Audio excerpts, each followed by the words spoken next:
যেরকম আপনার মাংসর অ্যামাউন্ট আছে সেই বুঝে নেবেন। এবার কুচনো পেঁয়াজ, দুটো মিডিয়াম সাইজ কুচনো পেঁয়াজ নিচ্ছি।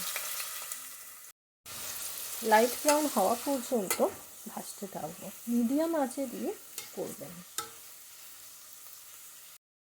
হালকা ব্রাউন হয়ে গেছে পেঁয়াজগুলো, এবার দিয়ে দেবো আদা রসুন পেস্ট 1 চামচ দিচ্ছি। তার কারণ হচ্ছে এর সাথে আমি আলাদা করে রসুন কুচি মেশাবো। অনেকে যারা একটু রসুন খেতে পছন্দ করেন তারা কিন্তু আলাদা করে রসুন কুচি বা পেস্ট করে দিতেই পারেন। এবারে দেবেন টমেটো পিউরি বা গোটা একটা টমেটো কুচিয়ে। আমার 1 কিলো মাংসের জন্য আমি এই আন্দাজটা নিচ্ছি, আপনারা সেই বুঝে করবেন।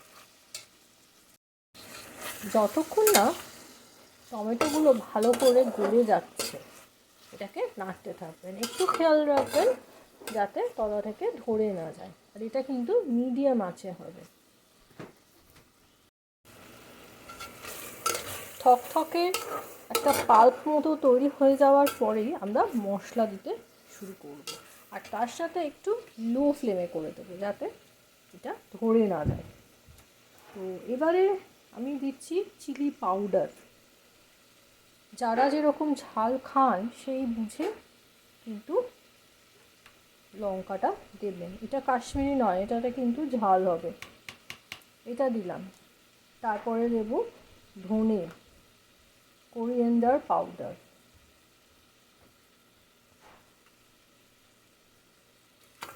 একটু মিশিয়ে নেব। এবারে দেব নুন, অল্প একটু নুন দেব আন্দাজ মতো। হলুদও আমি অলরেডি দিয়ে দিয়েছি, আমি একটু ভুল বললাম, হলুদটা অল্প দেব, নুনটা আন্দাজ মতো দেব। 1 কিলো মাংস হিসাব মতো নুন দেবেন। আচ্ছা, এখানে কোনো আলু কিন্তু লাগছে না, যদি চান আপনারা আলু দিতে পারেন, বাট একটু তীখা খানা তো চেষ্টা করবেন আলুটা অ্যাভয়েড করার। এবারে দিচ্ছি গরম মশলা, এটাও আমি বলবো আন্দাজ মতো দেবেন, কারণ অনেকে গরম মশলা ব্যাপারটা একটু বেশি পছন্দ করেন, অনেকে কম পছন্দ করেন, সেই বুঝে দেবেন। আমি যেহেতু একটু বেশিই দিই গরম মশলাটা, তার কারণ হচ্ছে একটু আমার ভালো লাগে এই মশলাটা, সেই জন্য আমি একটু চিকেন হলে স্পেশালি আমি একটু বেশি গরম মশলা দিই। আবার আরেকটাও বলি যে কোম্পানি টু কোম্পানি গরম মশলার density in the sense thickness বলুন, বা অনেকটা কম বেশিও দিতে হয়, সেটাও আছে।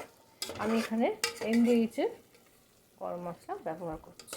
আচ্ছা, কড়াই পনিরের কিন্তু গ্রেভিটাই অন্যরকম, হ্যাঁ, তো গ্রেভিটা তৈরিটা করাটাই মেন ব্যাপার। আচ্ছা, এবারে আমি কুচনো রসুনটা দিয়ে দেবো, কারণ আমি তো বললাম আমরা একটু রসুনটা পছন্দ করি। আপনারা যদি রসুন না দিতে চান, কারণ গার্লিক পেস্ট দিয়েছি, তাহলে দেবেন না, বাট আমি দেব। আচ্ছা, রসুনটা দিয়ে দিলাম, তো কুচিয়ে দিয়েছি, দিয়ে আর খানিকক্ষণ নাড়বো, বেশিক্ষণ নাড়বো না। তবে একটা কথাই বলি, আমার রসুনের প্রপোর্শনটা দেখে হয়তো ভাবছেন, কারণ আমি যে লোকেশন থেকে শ্যুট করছি সেখানে রসুনের একটু বেশি দিতে হয়, নাহলে কিন্তু কোনো টেস্ট আসে না। হ্যাঁ, তা সেই জন্য অনেকটা বেশি পরিমাণ লাগছে হয়তো অনেকের কাছে, যাই হোক আমি দিয়ে দিয়েছি। তো একটু জাস্ট মিশিয়ে নেব, আর খেয়াল রাখতে হবে যেন তলাটা ধরে না যায়। এরপরে দেবো 1 কাপ মতো জল।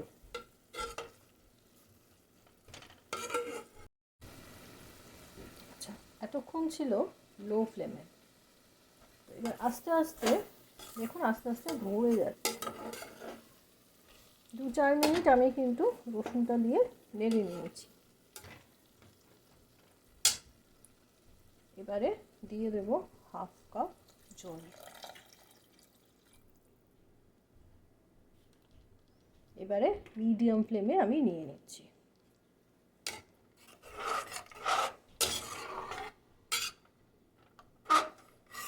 আমাদের এখানে রসুনগুলো পুরো মিশে যায়, আমি যে কুচিয়ে দিয়েছি পুরো মিশে যাবে, আপনারা পেস্ট করুন। আচ্ছা, এরকম থকথকে ব্যাপারটা যখন এসে যাবে মশলার মধ্যে, এরপরে আমি অ্যাড করে দেব চিকেনগুলো। আচ্ছা, এখানে একটা কথা বলি, আমি এখানে বোনলেস চিকেন নিই না। জেনারেলি কড়াই চিকেনটা বোনলেস চিকেন দিয়ে বেটার হয়, তাহলে কি হয়, আলাদা করে সিদ্ধ করতে হয়।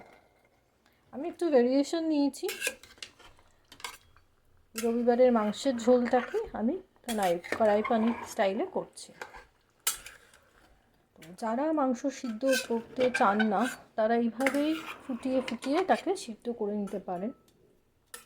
অনেকে প্রেশার কুকারে মুরগির মাংস সিদ্ধ করতে চান না, যারা চান তারা আমার মতো প্রেশার কুকারে করতে পারেন বা কড়াইতে করে জাস্ট একটা সিটি।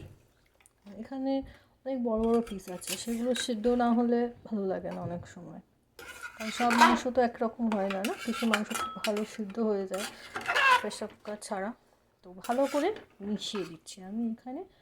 তো যারা কড়াই পানির ট্রাই করবেন তারা কিন্তু বোনলেস চিকেনে ট্রাই করতে পারেন, আর আমার মতো ভেরিয়েশন নিয়েও করতে পারেন। এবারে যেটা আসল মশলা, কড়াই চিকেন মশলা 2 চামচ আমি দিচ্ছি।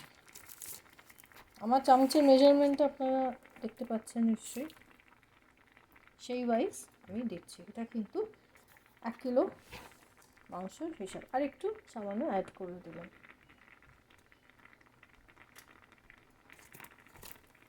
এবারে ভালো করে মিশিয়ে নেব।